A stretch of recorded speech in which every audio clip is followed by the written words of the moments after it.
All right, so the first big idea I want to talk about in chapter 2 is being identified with our thoughts. Now, to be identified with our thoughts means there's no separation between us and the thought we're having. Whatever we're thinking, whatever the content of our thoughts are, we are reacting and responding to those thoughts. So if our mind is filled with fearful thoughts about disasters or problems, then we're just reacting or responding to that. Eckhart talks about this unconscious way of living is just reacting to whatever our thoughts are saying. And of course, being conscious is to realize that my thoughts are not who I am. I am the silent watcher, and my thoughts are what is appearing in consciousness. My thoughts are something my mind is doing. My mind is always trying to solve problems and generate things. This is what our wonderful brains can do. But that's not who I am. That's not my only reality. And so Eckhart encourages us to sort of wake up from being totally identified with our thoughts and simply reacting to our thoughts and be the silent watcher and notice, hey, I'm having a really fearful thought right now. And as soon as you realize you're having a thought, you've broken that identification. You no longer are that thought. You no longer experience that thought as the only reality. You realize there's you, and then you're having a thought. Now some choice comes in to your life. Now you can say, what do I want to do with that thought? Maybe I just observe it, let it work itself out, and fizzle away. But I don't have to respond to it. It doesn't have to take over my entire life, because that's not who I am. That's just a thought in my mind. Now, Eckhart uses the term the pain body quite a bit in this chapter. And he's talking about this sort of identity that we create out of all of our thoughts of past pain and trauma and negative energy and all these things. We form this little image and we say, that's who I am. That is who I am. All the pain, all the suffering, all my childhood stuff, all this and that. I am that idea or that thought or those thoughts or those concepts. And to dissolve this, he's saying, first of all, you're not that thought. You're not that idea. I mean, you're you, and those things that are real and happen to you are in the past. They're not here now. But this concept in your mind, this identity, is who you believe you are. And so then you respond as if those thoughts are who you are. And then there's no separation between your thoughts and who you really are. And so he says to dissolve the pain body, let me summarize the process. He says, focus attention on the feeling inside you. Know that it is the pain body. Accept that it is there. Don't think about it. Don't let the feeling turn into thinking. Don't judge or analyze. Don't make an identity for yourself out of it. Stay present and continue to be the observer of what's happening inside you. Become aware not only of the emotional pain, but also of the one who observes, the silent watcher. This is the power of now, the power of your own conscious presence. Then see what happens. And so that's his advice, to separate who you really are from the concepts and ideas about who you are. Because ideas are not who you are. And we see this a lot in things like politics and religion, where people will say, they'll be looking for who I am. This is the key question we are always asking ourselves. Who am I? And they'll mistake their identity. They'll mistake the answer for some political group or some religious group or any kind of thing outside of them. I mean, you probably know some people like this who, when looking for who they are, they're looking outward at some group or some idea or some concept. Of course, you can't find who you are by looking out. You have to look inward to find who you are. And you'll know someone's doing this if any of those beliefs or ideas get challenged in any way, it feels like a personal attack against who they are.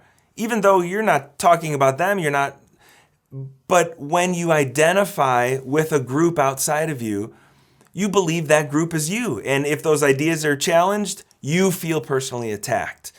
And so we've got to observe these thoughts and realize that our thoughts and concepts are not who we are. That's the big first idea I want to talk about. All right, so the next big idea I want to talk about is acceptance. Now, a lot of times when we think about acceptance, does that mean we just, whatever happens, we're just totally chill, bro? We just accept that, we don't care, we just hold up the white flag, and if someone pushes us around, well, we just accept it and we never fight back, and this is not what acceptance is, okay? We first need to accept where we are and what's happening, and then we can take appropriate action. So non-acceptance is when we keep saying, that thing that happened, it shouldn't have happened, and I wish it was different, and I wish blah, blah, blah. And now we're half in the past and half in the present, and we can't move forward. We're trying to change the past. You don't get to do that. So we have to accept it is what it is. How do we move forward and make the best plan going forward? I had to practice this real recently when I was trying to get a flight home, and there was a terrible storm, and my flight was getting delayed, and I couldn't reschedule because the next day I had to do a big work project. And so I was saying, okay, I'm fighting with this in my mind. I have some action I can take. I could rebook on another flight and hope that they fly through this dangerous storm. Well, I don't really want to do that. I'd like to get home safe. Or I can cancel my project the next day, but I don't want to do that. It's already been all set up. So it was like, okay, I want to fly home, even if it's way delayed, and I get home at 3 a.m., which is what happened. And so I asked myself, how long am I going to fight with this? When can I just say, okay, that old plan I had of getting home by dinner time is gone. The flight's already been changed. I can't go back and do that. The new plan is I'm going to get home at 3 a.m.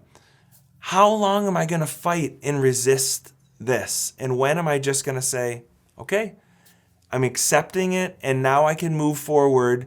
I can still take action, or if there's no action to take, then I can just accept it. And once I stopped fighting with wishing the old plans were somehow still the current plans, there's an exhale of not fighting with life in that way. He has a great quote in this chapter. When the present moment is unpleasant, unacceptable, or awful, he says, "It is as it is. Observe how the mind labels it and how this labeling process, this continuous sitting in judgment, creates pain and unhappiness." He then says, "Accept, then act. Whatever the present moment contains, accept it as if you had chosen it. Always work with it, not against it. Make it your friend and ally, not your enemy.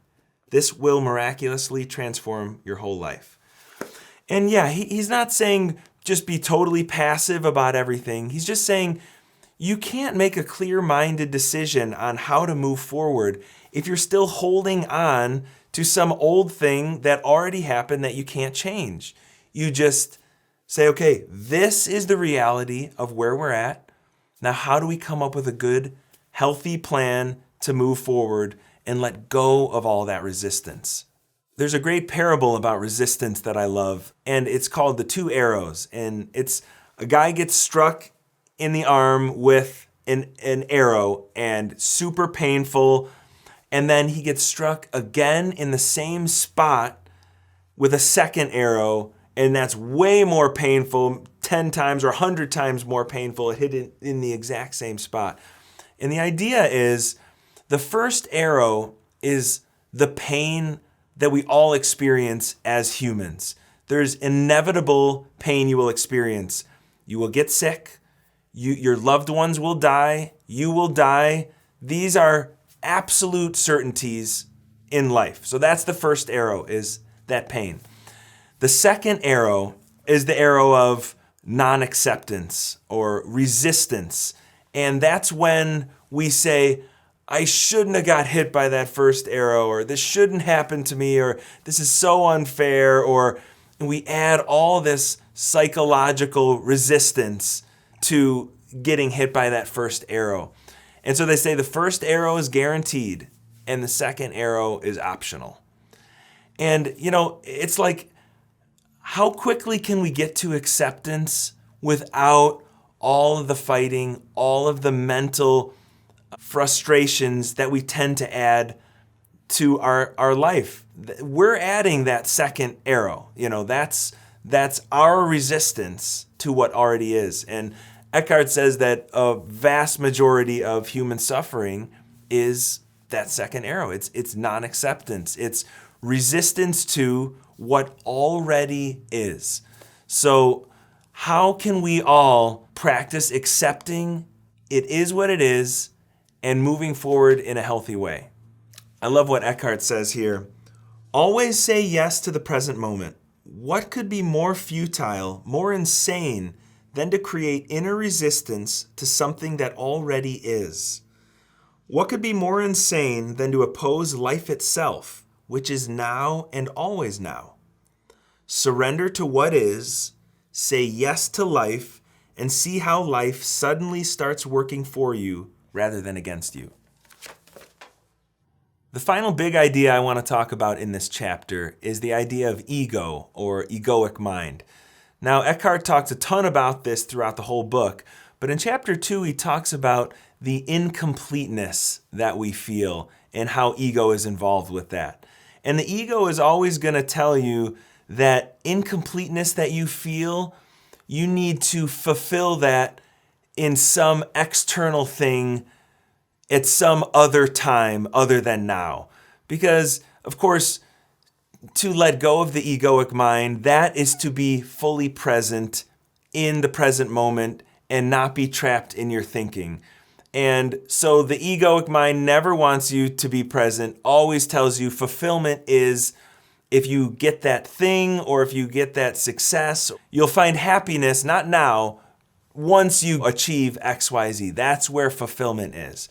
I feel like I learned this lesson the hard way with my business. When I started New Branch Films, I had this idea that, if I become this famous director or this well-respected creative person, that's going to fill that hole or that emptiness that I feel. And so I worked really hard and I built this business. And I remember several years ago, we had our best year ever and really doing well. And many of my friends and peers, they saw me as a successful director, well-respected, creative person. And I thought, okay, I've sort of achieved what I wanted to. And I realized I don't feel any different. That didn't fill this hole in me that I thought it would. And then, of course, the ego say, well, you need something else or it's some other thing. It's always down the road. It's always out of reach. And because the death of the ego is to get out of all that mind activity and come down to the present moment and realize all the beauty and all the goodness that's already right here. I'm going to read this little part. As long as the egoic mind is running your life, you cannot truly be at ease. You cannot be at peace or fulfilled except for brief intervals when you obtained what you wanted, when a craving has just been fulfilled. Since the ego is a derived sense of self, it needs to identify with external things. It needs to be both defended and fed constantly. The most common ego identifications have to do with possessions, the work you do, social status and recognition, knowledge and education, physical appearance, special abilities, relationships, personal and family history, belief systems, and often also political, nationalistic, racial, religious, and other collective identifications. None of these is you. we often look for ourselves in everything else out there except in here. And I think that's the work we need to do. That's the death of the ego. He then goes on to say, all of these things you will have to relinquish sooner or later. Perhaps you'll find it yet hard to believe, and I'm certainly not asking you to believe that your identity cannot be found in any of those things. You will know the truth of it for yourself. And he talks about how as death approaches, that becomes more and more clear that we are not all of those things that we used to think we were. And so that's our challenge. How do we die before we die, so to speak? How do we let go of that egoic mind and embrace the present moment just how it is? Well, I hope you enjoyed this video, and thanks so much. Please join us in Chapter 3, the next video, where we keep diving into Eckhart's teachings. And instead of asking you to like and subscribe this channel, I'm simply going to ask you to turn off your screens and go enjoy the present moment, all we ever have. Thanks so much.